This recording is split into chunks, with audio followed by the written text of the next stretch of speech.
Hey there, Kwame here. So this is going to be a really quick tutorial just to show you, I guess, how to make a Linktree style page using Squarespace 7.1. You're not going to need any plugins or anything. It's just a little bit of custom CSS, although I would recommend getting the, what's this extension called?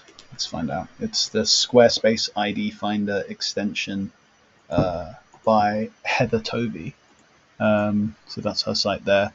She has a really nice little extension that you can use for this. All right, so getting started, first thing to do is to create a Linktree style page. So I've actually built one already. It's over here called Links. I'll just show you how I've set that up really quickly. The idea was to mimic the style of this, which is one of the Linktree templates. Background image, small little image there. A line of text and some buttons and some social links. They do obviously have other templates with all sorts of different styles, but they generally follow sort of the same pattern. So let's go back.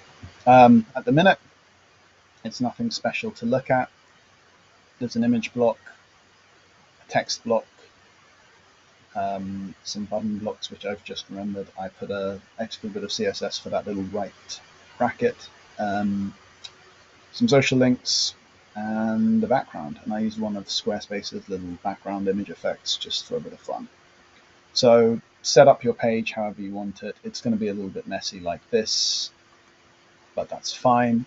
We're going to head on over into our design tab, find our custom CSS, and get started. So the first thing we want to do is remove this header and footer. So I'm going to use Heather's lovely plugin to get the collection ID for the page, or alternatively you could put this in the page header injection if you just felt you prefer doing it that way, and if you're on a business plan or hire, I'm doing it in custom CSS just because it's a bit more accessible.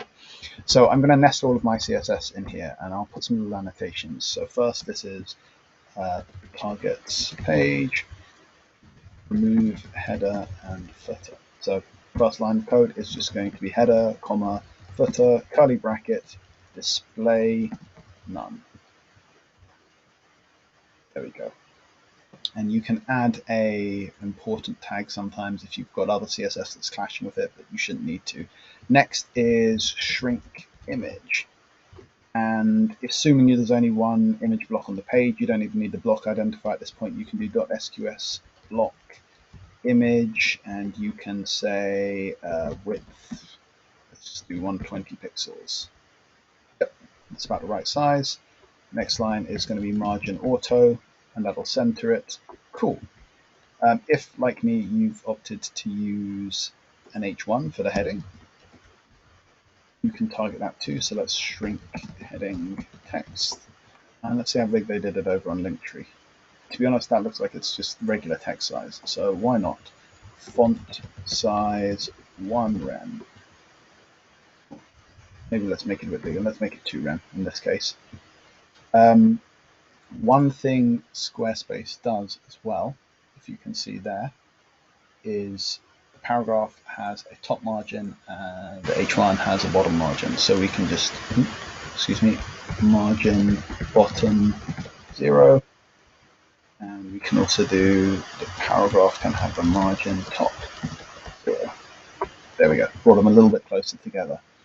The next thing, let's see. Yes, full width buttons.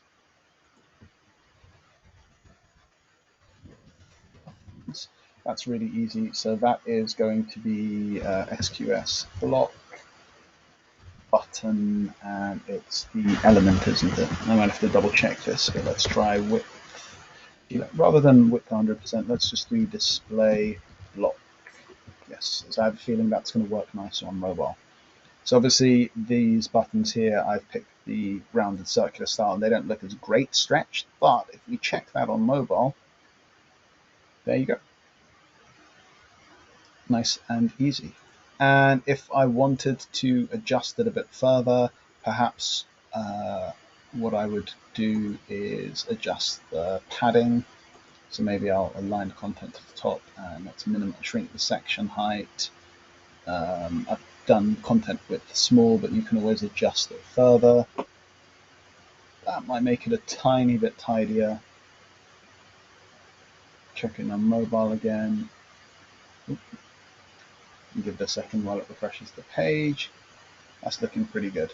Obviously, it's probably a better bet to pick some fonts and colors that have a bit better contrast with your background, but nice and easy. Hope this is helpful, and yeah, like, subscribe, comment, whatever.